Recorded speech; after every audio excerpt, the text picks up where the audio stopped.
ladies and gentlemen, I am pleased to have this opportunity to be here today and address this distinguished audience. First of all, I would like to express my gratitude and appreciation to Mr. Ralph Nickel, Vice President of the Council, and Director Mr. Guntram Wolf and his team for organizing this event. Today, we are living at a time when not only natural but also geopolitical tectonic shifts are taking place all around the world. Deepening geopolitical instability, growing tensions, and unpredictability are weakening the world order and international security system, creating even bigger challenges, especially for a country like Armenia, with democracy making us more vulnerable in our complicated region. Dear attendees, we witnessed the first sprouts of today's challenges and the collapse of the European security architecture in our region back in 2020, when Azerbaijan unleashed a war against Nagorno-Karabakh. After the signing of the November 9, 2020 trilateral statement, Azerbaijan not only didn't abandon its bellicose politics and threats, but also carried out new aggression, this time against the sovereign territories of the Republic of Armenia in May 2021, November 2021, and September 2022. During the last aggression on September 13-14, 2020, Azerbaijan launched a large-scale military attack targeting the military and civilian infrastructure of Armenia using heavy artillery, missile systems, and drones. As a result, the Armenian side had 225 victims, including 3 civilians. More than 100 square kilometers of the sovereign territory of Armenia were occupied. Today, I wouldn't like to go deep into the details of the aggressions of 2020, 2021, 2022, but it is impossible to ignore the evidences of multiple cases of torture, mutilation of captured or already dead Armenian servicemen, including servicewomen, and other atrocities by Azerbaijani military forces. The horrible videos of the Azeri militaries committing ISIS-style war crimes by executing Armenian prisoners of war should be acknowledged and addressed by the international community. Another issue is the engagement of the mercenaries from Syria by Azerbaijan. During the aggression of September 2022, when the external security system of Armenia didn't work, we requested an emergency meeting of the UN Security Council that was held on September 15, 2022. During the meeting, the UN Security Council member states noted that the use of force is totally unacceptable, explicitly named the aggressor. Azerbaijan highlighted the importance of adherence to the norms of international humanitarian law, emphasizing also the fact that civilian infrastructure of the territory of Armenia was targeted.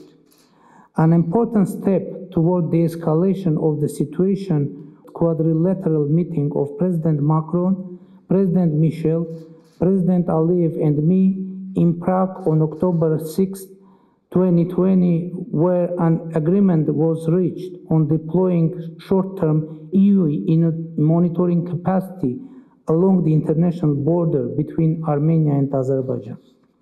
When this mission mandate ended on December 19, 2022, at Armenia's request, the EU Council made a decision to deploy a new, fully fledged civilian mission on the territory of the Republic of Armenia for a 2-year period. On behalf of the government of Armenia, I would like to express our gratitude to the EU and its member states, particularly to the government of the Federal Republic of Germany for its support to our request. The mission was launched on the 20th February, and I have already met the head of the mission, your compatriot with extensive experience in international deployments, Mr. Markus Ritter in Yerevan. The mission shall play a crucial role in ensuring security on the ground and stability in the region, as well as timely and reliable reporting on the current situation to our partners in the European Union and its member states. Dear colleagues, Azerbaijan, since December 12, 2022, in gross violation of the provisions of the trilateral statement of November 9, 2020, has been illegally blocked the Lachin corridor connected Nagorno-Karabakh to Armenia. The blockade resulted in a humanitarian crisis. 120,000 Armenians of Nagorno-Karabakh had been cut off from natural gas, electricity, food, medical, and other vital supplies. Due to a severe shortage of food and other necessary goods, authorities of Nagorno-Karabakh had to take desperate measures, issued food coupons, and are rationing certain foodstuffs. Population receives only irregular power supplies from local electricity capacities. Universities, schools, and kindergartens were shut down, due to which more than 30,000 students and children were deprived of their right to education. On December 20, 2022, upon the request of the Republic of Armenia, an emergency meeting of the UN Security Council was held on the situation caused by blockade of the Lachin corridor. The overwhelming majority of the UN Security Council members made clear demands to stop the blockade of the corridor by Azerbaijan and to ensure the access of international organizations to Nagorno-Karabakh. Dozens of countries and organizations issued a targeted condemnation of the blockade of the Lachin corridor and urged Azerbaijan to end it. The Republic of Armenia has been putting efforts to send a UN and OSCE fact-finding mission to Nagorno-Karabakh and Lachin corridor. Also, the Republic of Armenia filed a request to the International Court of Justice of the United Nations under Convention of the Elimination of all forms of racial discrimination to apply provisional measures to unblock the Lachin corridor. On 20 of February, early this year, the International Court of Justice issued its order to Azerbaijan to take all measures at its disposal to ensure the unimpeded movement of persons, vehicles, and cargo along the Lachin corridor in both directions. Unfortunately, up to now, Azerbaijan failed to comply with the decision of the ICJ, and the traffic through the Lachin corridor is still disrupted. Though the natural gas supply is restored, electricity supply to Nagorno-Karabakh, having been cut off since 9 January 2023, has not been restored yet. Food supplies are still carried out by coupons, and people are deprived of crucial medical care. Only Red Cross and Russian peacekeepers are able to deliver limited amount of food and necessary life-saving goods to Nagorno-Karabakh and transport people with healthcare emergency needs to Armenian hospitals. Growing aggressiveness of Azerbaijan toward Nagorno-Karabakh makes clear the intentions of Azerbaijan to carry out an ethnic cleansing of Armenians in Nagorno-Karabakh. Recently, President Aliyev of Azerbaijan declared that Lachin corridor is open for those Armenians who want to leave Karabakh. That means that Lachin corridor is closed for those Armenians who live in Nagorno-Karabakh. Dear participants, despite the above mentioned, the government of Armenia has shown the political will and has been taking decisive steps to open a new era of peace and stability in South Caucasus and has been engaged constructively in the Armenian-Azerbaijan negotiation. The Armenia-Azerbaijan negotiation process is going on in the following three main tracks: agreement on the normalization of relations between Armenia and Azerbaijan, unblocking of transport communications and economic links in the region, and border demarcations and security. Armenia agreed to separate from the Armenia-Azerbaijan process the settlement of Nagorno-Karabakh issue with the logic that a mechanism of discussions between Stepanakert and Baku will be formed. It is essential for Armenia to establish a guarantee mechanism addressing the issues of security and rights of the Armenians of Nagorno-Karabakh, which will have international visibility and involvement. Without going into the details, I would like to mention that the key humanitarian issues, such as the return of all the Armenian prisoners of war and the access of international organizations to Nagorno-Karabakh, continue to remain unresolved and are the issues of our utmost concern.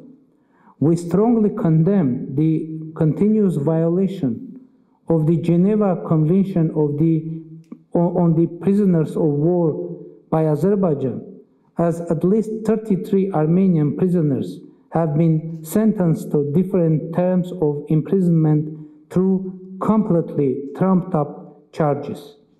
The refusal of Azerbaijan to repatriate Armenian prisoners of war is another violation by Azerbaijan of point 8 of trilateral statement of 9 November of 2020. Ladies and gentlemen, another aspect of our vision of regional peace is the normalization of relations with Turkey. We are ready to fully normalize relations with Turkey, establish diplomatic relations. We hope for full opening of our common border, which was unilaterally closed in the early 90s by Turkey. We have some small but hopeful signs that we are moving forward. Special representative of our countries agreed upon establishing air cargo transportation and opening interstate borders for third country citizens in July 2022. In January, a ban on direct air cargo transportation between Turkey and Armenia has been lifted, and we hope for the speedy implementation of the opening of the border for third country citizens. Also, I met President Erdogan in Prague on the margins of the European Political Community Summit in Prague 2022. It was in October, where we discussed the prospect of normalization. Armenia reacted rapidly after the recent devastating earthquake in Turkey. I called up President Erdogan with condolences and proposed our support. After that, we sent humanitarian aid and a rescue team to the affected areas. It is very important to state that 2 convoys of humanitarian aid entered into Turkey through the border bridge, which had been closed for 30 years. Our rescue team returned to Armenia through that bridge as well. Armenian Foreign Minister visited Turkey, met his counterpart, and reiterated our readiness and willingness to fully normalize relations. Though the last interactions were, of course, of purely humanitarian essence, we, however, would be glad to have the political outcomes. Dear friends, I would like to stress that the European Union is one of our key partners on our democratic reform path. In this context, it is worth to mention that Germany is a major political and economic partner for Armenia, providing development aid and support for our democratic reforms. Continuing the topic of cooperation with the European Union, I would like to inform you of a new important format of the Armenia-EU partnership agenda, the political and security dialogue that the inaugural meeting of which took place in Yerevan last January. The discussion on a wide range of issues, including the overall regional situation and the prospect of deepening our collaboration in certain areas, was not only timely but also considerably enriched our diverse partnership agenda with the European Union. In this context, I would like to stress that the basis for our cooperation with the European Union is democracy.